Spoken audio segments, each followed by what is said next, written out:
Good day and welcome to Predators Proclivity, the podcast where we look at data from the season for the NHL Nashville Predators and make comments upon it. I'm your host, Preston Proctor. For a programming note, I am doing this on Friday, and normally I would say, hey, things may change, but guess what? There's no games on Friday. No games scheduled for Friday, so everything should be the same. I guess there's possibilities that if there could be some transactions or somebody could get injured in practice or something along those lines, but I'm not sure. Yossi was injured apparently, and that wasn't, as far as I know, it wasn't really known until game time. So I feel pretty good about all of that. So here we go. New things, I guess, technically, I guess now with the latest win by Colorado, they are, hold on, having problems this morning. President's Cup winner, they had the best record, which, great.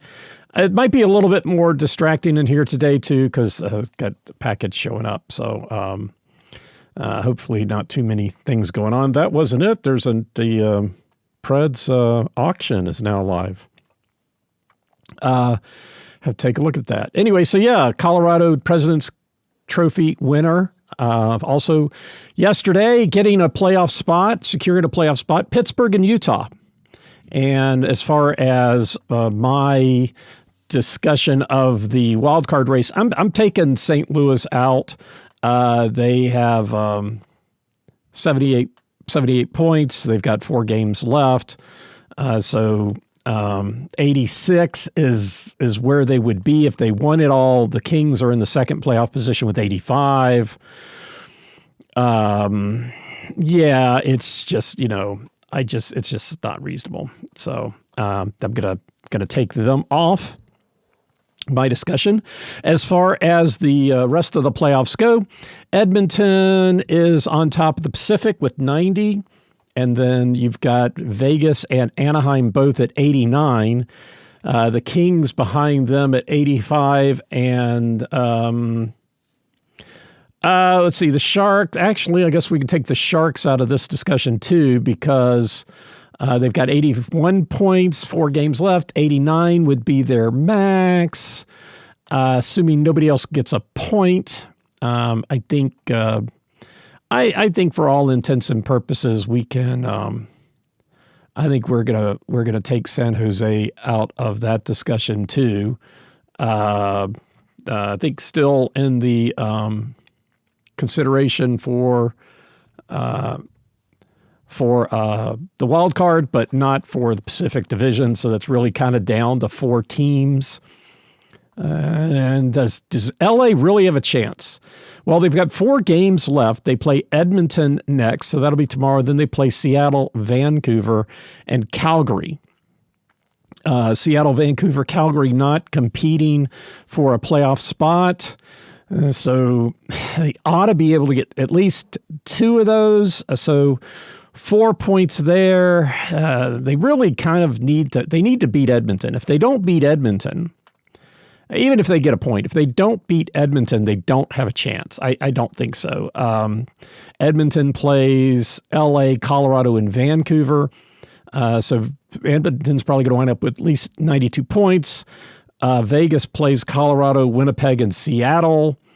So probably at least 92 points there. 92. Anaheim plays Vancouver, Minnesota, and Nashville, probably also somewhere around 92. So if the Kings don't beat Edmonton, they don't have a chance. I think that's the nut of that. Edmonton can get a point, but the Kings have to win. The Kings pretty much have to win, or that's pretty much over. As far as the Central Division goes, Dallas did beat Minnesota in their matchup last night. Both of those teams have 3 games left. They're separated by 4 points. So what Dallas has got, the Rangers, the Maple Leafs, and Buffalo. Minnesota has Nashville, St. Louis, and Anaheim. Dallas just has to win one of those. The Rangers and Toronto not competing for a playoff spot. So I feel pretty good about Dallas being able to wrap up the second spot, and then Minnesota would have the third. As far as the wild card race goes, Utah has secured a playoff spot, so they'll have one of the wild card positions. The Kings are 5 points behind them. It's unlikely that Utah would not be the first wild card team, but everything is still to play for. And Utah has Carolina, Calgary, Winnipeg, and St. Louis. So 93 is the Kings back. So still a chance there. But Nashville's at 84. Nashville only has 3 games left, which is less than the teams they're competing with for the playoff spot. They are 1 point behind the Kings, 2 points ahead of Winnipeg, and 3 ahead of San Jose. So at least the one game in hand, I guess it does give the advantage to Winnipeg because Winnipeg does have the regulation win advantage. Nashville has a tough schedule: Minnesota, San Jose, Anaheim, Winnipeg, Philadelphia, Vegas, Utah, and San Jose. That blue color, I was a hard time to reading that. San Jose, Vancouver, Nashville, Chicago, and Winnipeg. So I don't know. The Preds kind of need to win out. They kind of need to win out. They do have the regulation win advantage over the Kings, but not Winnipeg. So Winnipeg, they got 3 points over San Jose. They do have the regulation win advantage over San Jose. It's tough right now. If LA doesn't hop up into a divisional spot, then and even if they do, then that drops like Anaheim or Vegas in there. I don't know. It's not looking promising for the Preds right now. Definitely both the Kings and the Preds aren't going to make it, which was kind of my hope. But that's where we're at right now. So yeah, I think that's where we're at. And San Jose going to 89 points? Is 89 points going to get you into the playoffs? Probably not. But they do have, of all of the teams competing for the playoff spot, Vancouver, Chicago, Winnipeg, Nashville.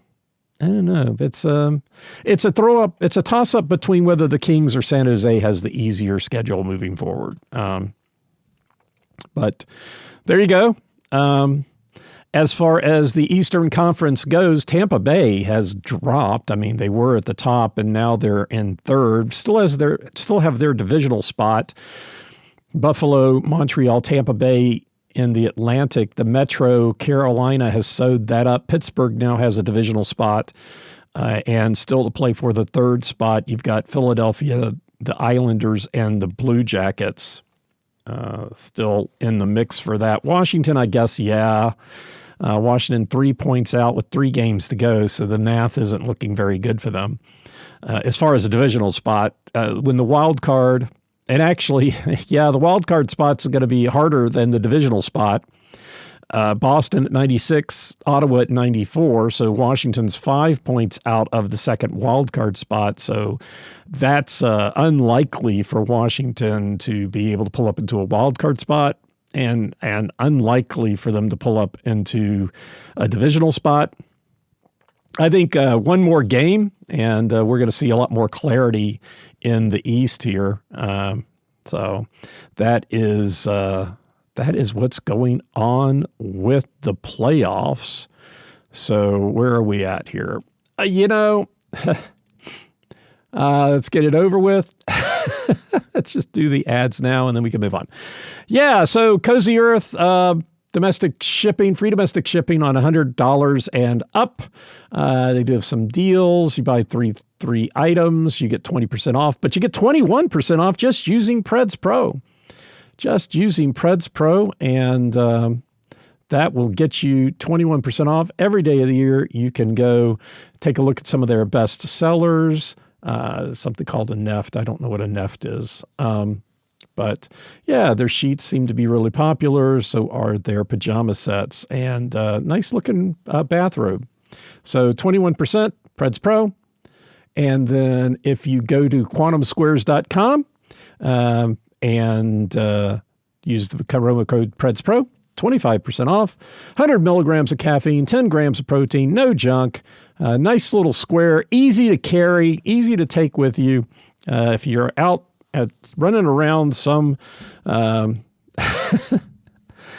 amusement park and you're with people who don't like to stop to eat, which is something I'm quite familiar with. It's nice to have a little food, and those squares are pretty easy to carry. They also fit nicely in your cycling jersey. So Preds Pro, quantumsquares.com, 25% off, free shipping at $35, by the way. And you can get their variety 8-pack, where I get the variety 12-pack, and that's $28, but 25% off. So is it 20? It's 28, right? Yeah, because 28 is divisible by 4. Yeah, 7. There you go. There I am doing math again. On the fly while talking. Woo! All right. Okay, so Saturday's game, 4 o'clock. It's an afternoon game against Minnesota. I don't have the stats on afternoon games. Minnesota is third in the Central Division, 102 points, 45, 22, and 12, 23, 12, and 4 on the road. It's the second of a 3-game road trip. They started it off Thursday by losing to Dallas. That game, very back and forth. Very back and forth. I don't think anybody had a 2-goal advantage at all. Dallas got the scoring started. I think then Minnesota got 2, and then back and forth. They'll finish off this road trip Monday in St. Louis, and then finish their season with the back-to-back. So Monday they'll be in St. Louis, and then they'll be home against Anaheim on Tuesday, and that's it for them till they start the playoffs, where they will be the 3rd seed in the Pacific Division, taking on the Dallas Stars. Dallas will have home ice, which is important because I think in that series, the home team has won every game this season. As far as personnel issues, number 24 defenseman Zach Bogosian is listed as day-to-day, supposed to be back on the 14th, so not anticipated to be back for the game with the Preds. They were involved in 6 trades leading up to the trade deadline, the first one on the 1st of March, a couple of AHL players, and then on the 3rd, they did get Michael McCarron from Nashville.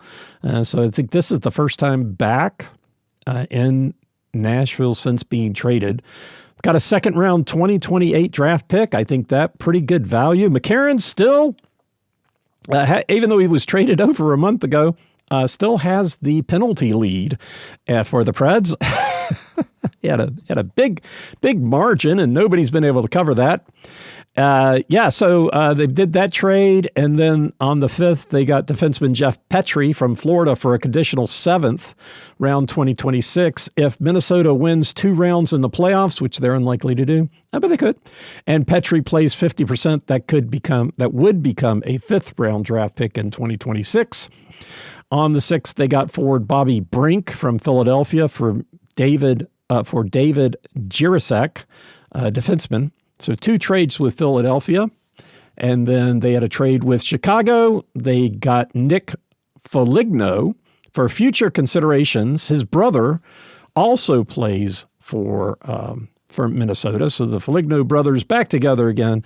And then they sent forward Vinny Hinostroza, who has played for, I think, just about every NHL team in the league over the last 3 or 4 seasons. Handed off quite a bit and played in the AHL and NHL level, and And he played 2 years for Notre Dame.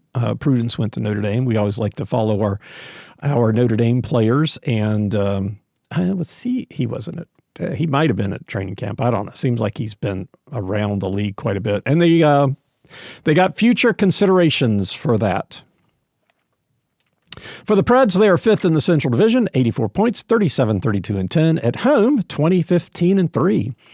This is the beginning of the final stand. All 3 games at home, all at Bridgestone Arena. No foreign countries involved. Monday, they will play the Sharks and then wrap things up Thursday in Anaheim. Yes, that is right. Minnesota will finish their season at home versus Anaheim, and the Preds will finish their season at home against Anaheim. Thank you, Anaheim. Way to put it out there for everybody else. Be the last game of the season. Be a doll and lose, would you?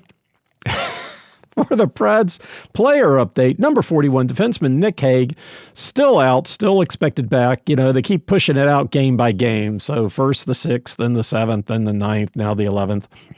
Yossi is out, expected back on the 11th. We'll see.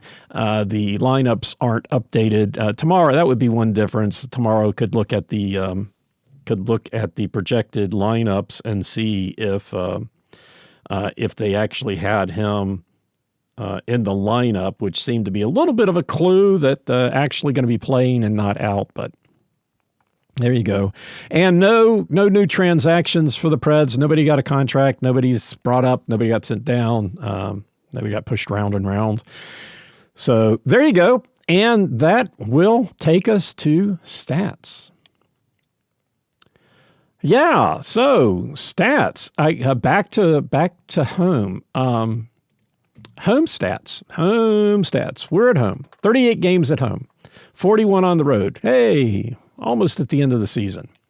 The Preds at home are 12-3-1 when they get the first goal. That's 16 games, 16 out of 38, so not quite half. But we'll take it. 12-3-1 when they get the first goal. Hopefully they'll get that against Minnesota. 10-3-1 in the first period, 2-0 in the second.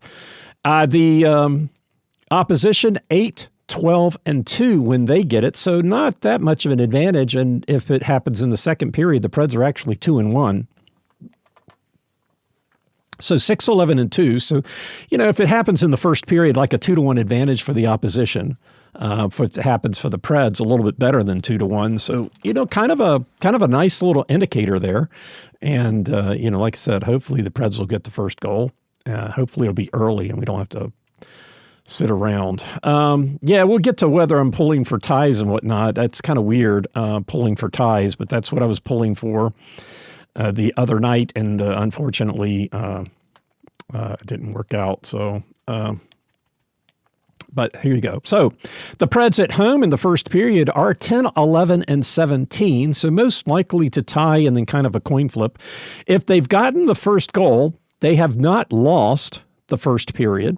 And if they have not gotten the first goal, they have not won the first period. So that's a little bit different than on the road. On the road, they have won the first period when not getting the first goal, but not at home. 0-11-11 in the first period. So kind of a coin flip on whether they lose or tie the first period.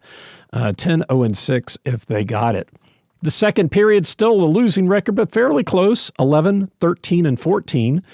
Getting the first goal, 6-5-5. Not getting it, 5-8-9. And then the third period, still a losing record, 12-17-9. So here's a period, the first period where the ties aren't the highest number. The highest number tie being a tie in the first and second, but not the third. Unfortunately, the highest number is losing. If they got the first goal, they are 500, 6-6-4. Not getting the first goal, they are 6-11-5. Now, of course, what is most important to me is how that translates into wins and losses. And so if we remember to look at the home stats, we'll be golden here. 10 times they've won the first period. They're 7-3, 3-8 in the 11 games that they lost it, and 10-7 when they tie. So a decent record for winning and tying. And that propagates to the second period as well. 7-4 when they win, 3-10 when they lose, 10-4 when they tie. Moving on to the third period, same story, different period. 10-2 when they win, 3-14 when they lose, and 7-2 when they tie. So they've got a pretty decent record going there for winning and tying, but not losing. But let's take a look and see if there's any way what the combinatorics are here. They have won a game even when they lost the first and lost the second. They did that about a week or so ago. But there's only one win in all of those scenarios. So most losses when they lose the first period. Losing the second period, similarly, 1-3 for win and lost, 1-3-1 for tying. So definitely the losing scenario doesn't have a redeeming losing the first period doesn't have a redeeming quality in the second period. The other scenarios, winning and tying, let's see, the 4 times they've won both periods, they won all of those. 4 times they tied the first, won the second, 2-1-1. Win the first, tie the second, 2-0. So when they win the first, as long as they don't lose, they have not lost the game. Win the first, win or tie the second, and yeah. And then the scenario that has happened the most frequently 8 times is to tie both periods, and they're 7-0-1. So that record looks pretty good. Yeah, so there you go. So winning, tying the first period, prefer to win it, frankly, and then can tie or win the second. Again, the best record, if they win both periods, now that's stellar. But kind of tying both periods, so either win both or tying both really has the best record. So whatever they do as long as they don't lose the first, if they do the same thing in the second, we're looking pretty good. And then looking at the combinatorics here between the second and the third, if we lost the second, wow, we have not lost the second and tied the third. That hasn't happened this season. But losing the second and then winning the third actually does have a good record, 3-1-1. Winning the third has the good results. They have not lost the game when they won or tied the second and then won the third. There's one loss and one overtime loss when they did lose the second period. So that's pretty good. Then losing the third period, no good record. Tying the third period looks okay, but then they have not lost the second and tied the third. So, of course, that means that they won or tied the second period. So, yay. Okay. So winning the third does overcome having lost the second, but I am betting that they probably didn't lose the first. Although they did once. They did lose those two, the first and second period, and then won the third, won the game. It was a week or two ago. So that may not have been at home. But anyway, so yeah, that's pretty good. And that takes us to goal scoring. Yeah, so, okay, we're home. I just was scrolling right down to the away stats. So the home stats tied between the second and third period as far as when the winning goal is being scored with 13, both of those. And the other 3 periods added up don't even get there. So that's 26 out of 38.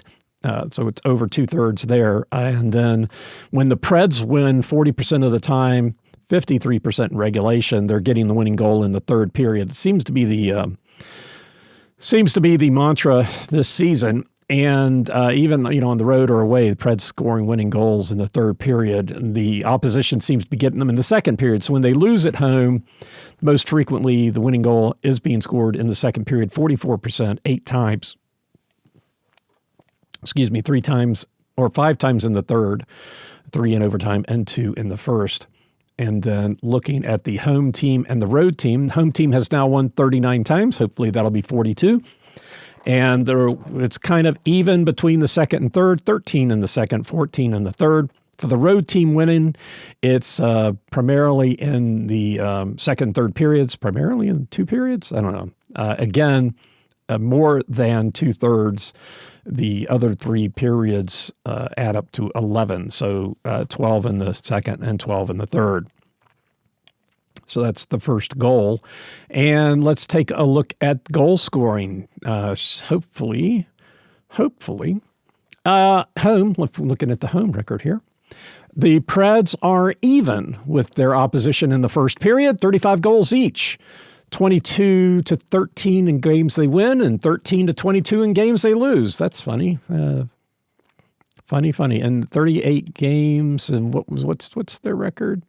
That's the record. Having the record, I keep thinking, oh, there we go, 2015 and 3. I've got it down here. Right. So 20 games they've won. In those 20 games, the 22-13, 18 games they've lost, and 22-13. The second period, they've been outscored by 1, 43-42. 28-18 games they win, 14-25 in games they lose. So they're, so they're outscoring by 10 and being outscored by 11. And then the third period, they've been outscored by 5 goals, 26-12 in the games in which they won, so outscoring by 14, and then being outscored by 19 in games they lose, 11-30. At home, the opposition does have 11 empty net goals to the Preds' 8, so that kind of changes the dynamic a little bit. That means they're being outscored only by 2 overall, and they're outscoring their opponents by 6 in the games they win and being outscored by 8 in the games that they lose. Moving forward to looking at the difference in goal scoring, and this is where it's going to get tricky because all of this stuff is new since we were on the road, so I don't. I'm not used to reading the home stuff. Hey, what do you know? Coming into the second period, the most frequent thing is to come in tied, not losing. Finally, in the on the road, the most frequent thing coming into the second or third period is to come in losing. But hey, at home, the most frequent thing is to come in tied 17 times. Unfortunately, they have been outscored 17-15 in those games. Their eventual record, though, 10-4-3. 10-4-3 in those 17 games. That doesn't seem too bad. So they come into the period tied, and 4 times they have taken that tie and turn it into going to the third period winning.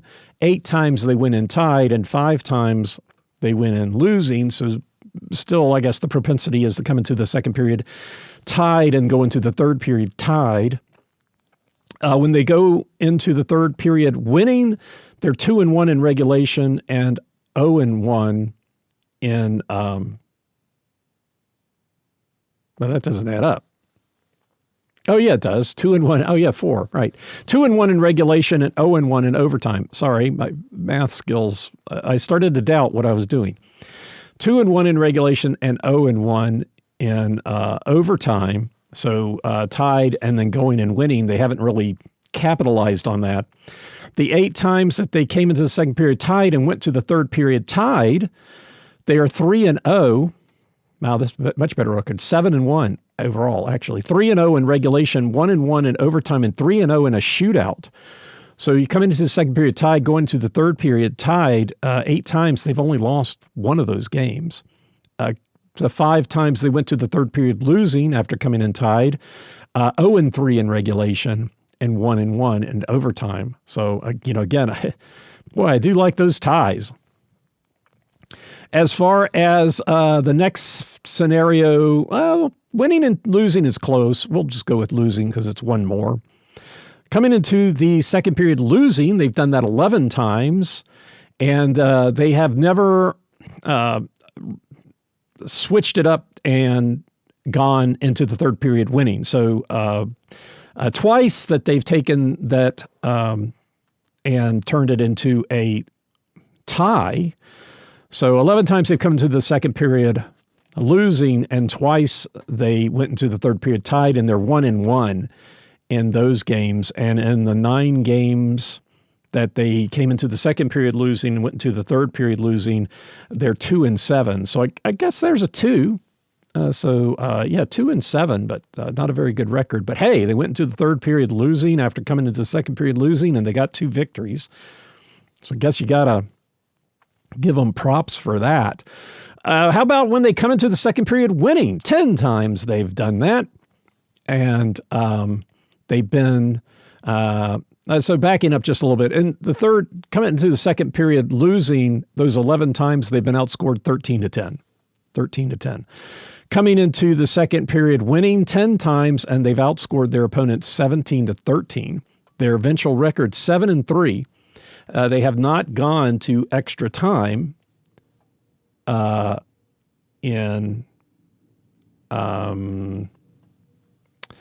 they have not gone to extra time. Well, this is not quite sure how to reconcile some of these numbers, but okay. Anyway, coming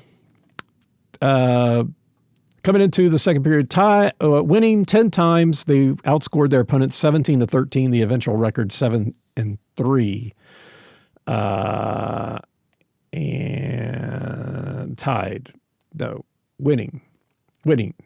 Oh, winning, right? And it's important to make sure that you match up the home record, because that's why I got confused here, because I was looking down. A funny stat here. The Preds have not gone to extra time, either overtime or shootout, when they've come into the second period winning or losing. All of those games have been resolved in extra time or in regulation. All of the overtime shootout games have happened when they come into the second period tied. That's kind of interesting. And looking at all the double zeros, I was just checking to make sure my follow-through math was still accurate. And that's when I got confused. I started looking at the away records instead of the home records. So 7-3, all in regulation. All 21 of those games went to regulation. And the 17 times they came into the second period tied, half the time they go to extra time. That's an interesting stat. Anyway, so 10 times, second period, winning, they're outscoring their opponents 17-13. The eventual record 7-3. 7-3, and they come into the second period winning. 6 times they've gone to the third period winning, and they won all of those. Come into the second period winning, go into the third period winning, and they haven't lost. Twice they came in winning and went to the third period tied. They're 1-1 in regulation. And then 2 times they came into the second period winning, went into the third period losing, and they lost both of those. Some very stark numbers here. Definitely. Want to go into the third period winning. Can I just say that? Okay, so coming into the third period, now that we've taken the second period apart, coming into the third period, the most frequent thing is losing 12 times, 16 times, and they have been outscored 22-17. Fortunately, 10 of those, or unfortunately, 10 of those goals for the opposition are empty nets, and the Preds have 1. So they actually outscored their opponent 16-12 in those 16 games before the goaltenders got pulled. Their eventual record is 3-12-1. Not very good. 2-12 in regulation and 1-1 in overtime. Then next up is to come into this third period tied with 12 times, and they have outscored their opponents 13-9 in those games. Preds have 3 empty net goals and the opposition has 1, so it actually closes the gap to 10-8. And then the eventual record is 9-2-1, 5-2 in regulation, 4-1 in overtime. And then finally, the 10 times they have come into the third period, 10 times they have come into the third period winning, and they have been outscored 7-11. Unfortunately, 4 of those goals for the Preds are empty nets, so they've actually been outscored 11-3. 11-3 in those 10 times that they came into the third period winning. Their eventual record, though, 8-1-1. So you can't argue with that record. So there you go. So that is the difference in goal scoring based upon coming into those two periods, winning, tied, and losing. And so that takes us to matchups. So we start the matchups by continuing to talk about goal scoring. However, the Preds are at home in this game, so I gotta rethink what I'm doing here.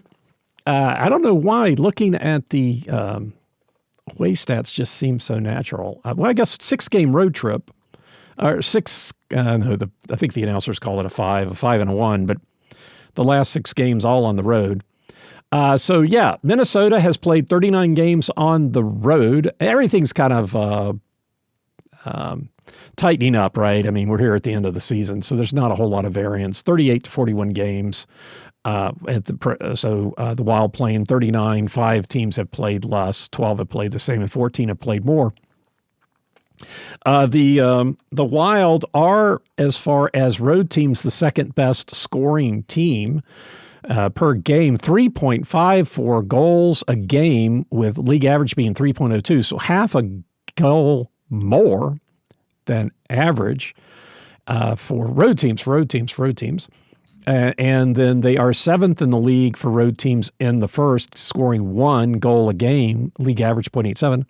Second in scoring in the second period, 1.28 goals a game, league average 1.01. And then they back it down to almost league average, 1.1 goals a game in the third, league average 1.07. So they are above average in scoring in all 3 periods. And there you go. They're second in the league in scoring with scoring 3.54 goals a game on the road. As far as giving up goals go, let's see, they're 23rd. 2.92 goals a game, league average 3.16. 30th in the first. 23. They've scored. The first they've scored 20. They've had 26 goals scored against them in 39 games. So yeah.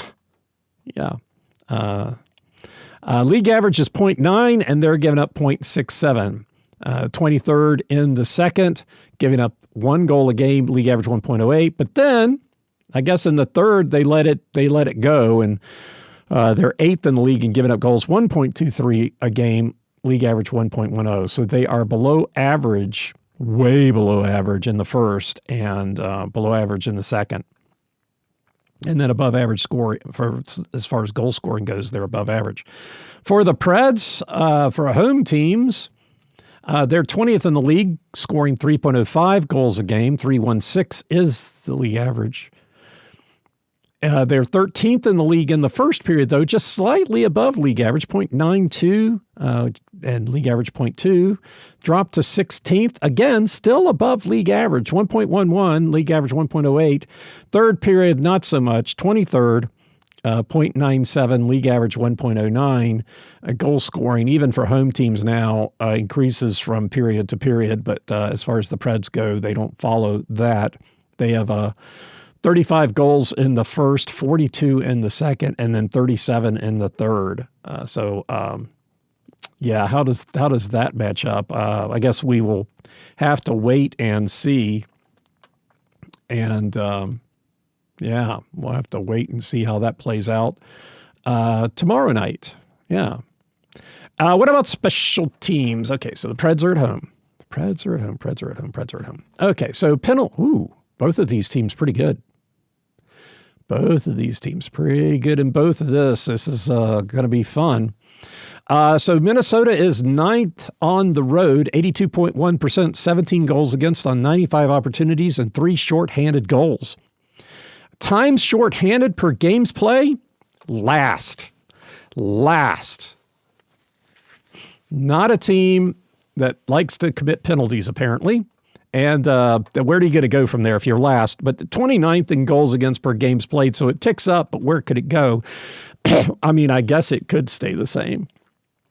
The Preds are 5th, They have the fifth best penalty kill at home, 82.8%, close to the same percentage. 20 goals against on 116 opportunities, so they have 3 more goals against on 21 more opportunities. They do have 4 shorthanded goals. Time shorthanded per games played, though, is 5th, so a team that does seem to take a lot of penalties at home. But goals against drops to 20th, so 5th in opportunities and 20th in being scored on. For the power play, the Wild have the 4th best power play on the road, 28.1%, 32 goals on 114 opportunities. They've given up 1 shorthanded goal. Power play per games played, they're 9th. So they may not give up a lot of penalties, but they take them. Or how do you say that? They may not take a lot of penalties, but they get them, I guess. 9th in opportunities, 3rd in goals for. So they don't mess around. They get them and they take advantage of them. So I don't think we want to be committing a lot of penalties. I prefer not anyway. The Preds power play 7th for home teams, 24.1%, 27 goals for on 112 opportunities. That's 5 less on 2 less. 1 shorthanded goal. Power play per games played, league average 18th. Goals for per games played, 12th. So both of these teams are scoring goals at a rate higher than they are getting penalties. That is, this is going to be the power of the special teams is going to be kind of an interesting matchup Saturday night because both of these teams are good on both sides of that scenario. What about how the Preds do specifically? Home. Let's try reading the home things. The Preds are 32% in the first period. Overall, they get the least number of penalties in the first period, but that's their effectiveness is pretty good. 32% in the first period, 21% in the second, so they're not too bad at home in the second period, and 20th in the third. Their number of opportunities increases. It's tough, roughly the same between the second and third.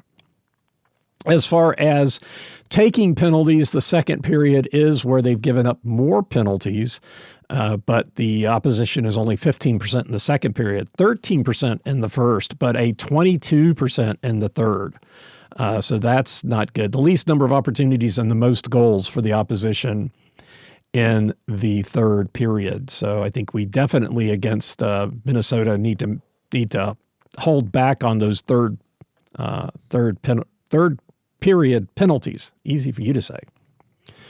So there you go. So that's special teams, and that'll take us to people to watch. That's one nice thing about this is Minnesota. I forgot to change the title here. This is Minnesota. We'll just put Wild because that way we can just move on here. Nice. There's only 4. only 4 people. You only have to look out for 4 people. I'm sure that's true. Totally. Yeah, here we are. Let's keep listening to this guy. You get a goaltender, so you only have 18 people and only have to worry about 4 of them. So who do you have to worry about? Well, let's start off with Boldy, who is on the second line. He's the right wing on the second line. Number 12, left wing Matt Boldy, first in goals with 21. This is the other funny thing. We got Quinn, but these guys are either first, second, or third in everything. Okay, so Boldy is first in goals, third in assists, second in points, first in shots. Number 97, left wing Kirill Kaprizov, left wing on the first line, is second in goals, first in assists, first in points, third in time on ice, second in shots. 19 goals, 28 assists, 47 points. And then number 43, defenseman Quinn Hughes, who only has 3 goals, 24 assists, though. He's second on the team in assists with 24. He's first in time and ice time, 27-45. But remember, he's second in assists with 24, and he's only played with them since the trade back in December.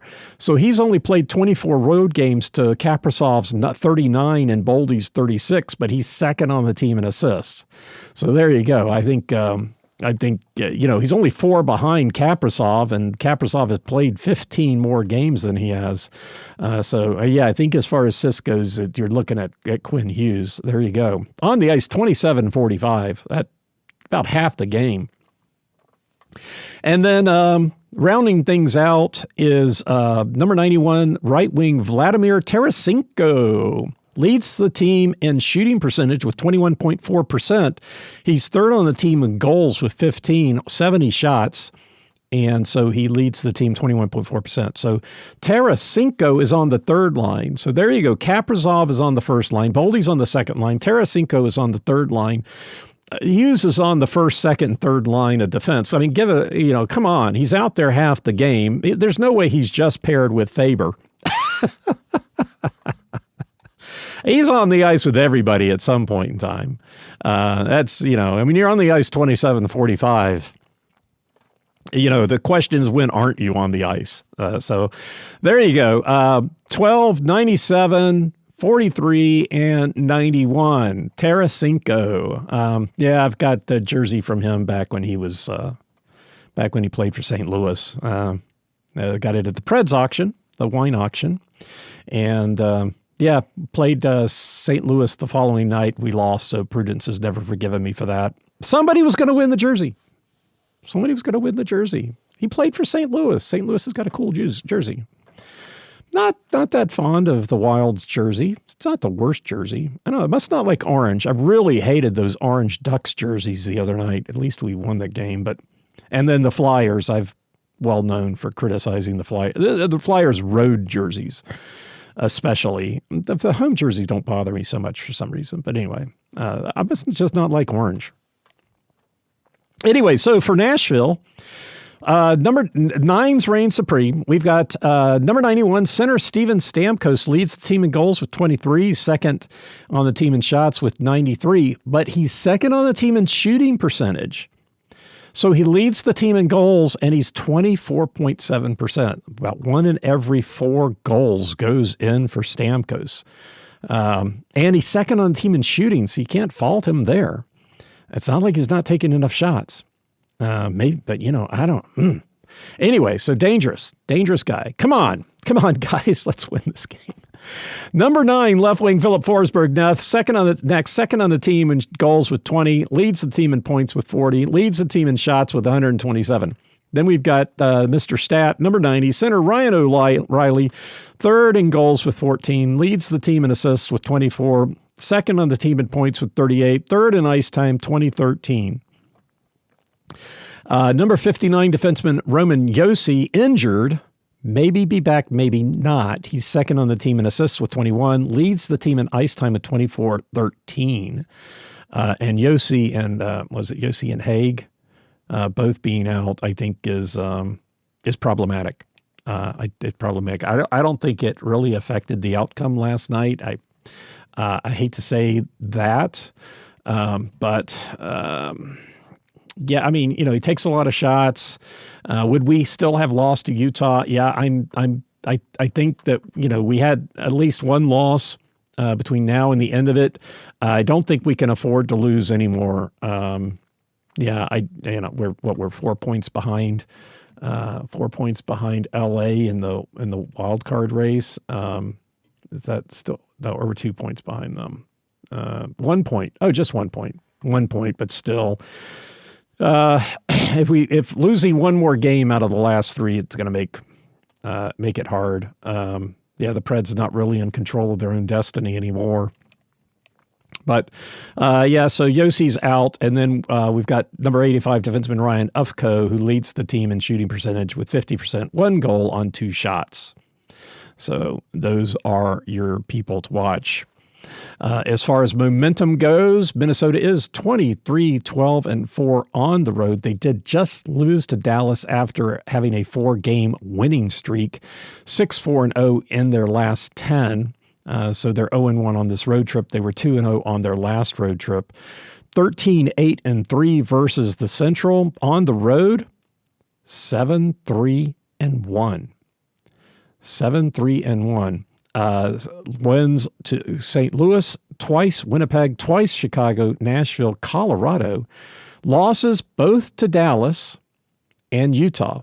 So they beat Dallas both times at home, lost to Dallas both times on the road, and they do have an overtime loss to Colorado. So their road record pretty good in the Central, 7-3-1. As far as the Preds go, they're at home, and I still have them. They're at home. Didn't update that. 20-15-3. 20-15-3. And they lost their last game after winning their last game, after losing the last game. So they kind of alternated losses and wins recently, 6-3-1 in their last 10. Just starting this home trek, they were 1-2 in the last one. 11-10-4 against the Central, and actually 4-6-2 at home. They're 4-6-2 against the Central Division. 3-6 in regulation, 0-2 in overtime, and 1-0 in a shootout. Their record against Central Division teams not stellar at home. They split the 2 games with Chicago. They lost to Colorado in regulation and then won in a shootout. They lost both games to Dallas in regulation. They have an overtime loss to Minnesota at home.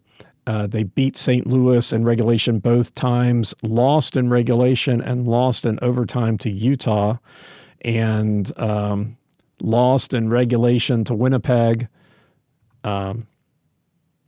Best only be playing them 3 times this year. So, so their record against Central Division teams at home, not very good. And what was that, 4-6-2 or 3-6 in regulation, and 2 of those were against St. Louis. So, so that's not looking promising. But hey, you've got to play the games. That's why the men can play the games instead of just say, oh yeah, you've got pretty good stats. We'll let you have that win. Not how it works. Anyway, there you go. So, was it 4 p.m? Got an afternoon game on Saturday at Bridgestone Arena, and should be exciting. Hopefully, we'll get out of this one with a win. Minnesota, San Jose, and Anaheim rounds out the season for the Preds. There you go. Thanks for listening. I'm Preston Proctor, and you've been listening to Predators Proclivity.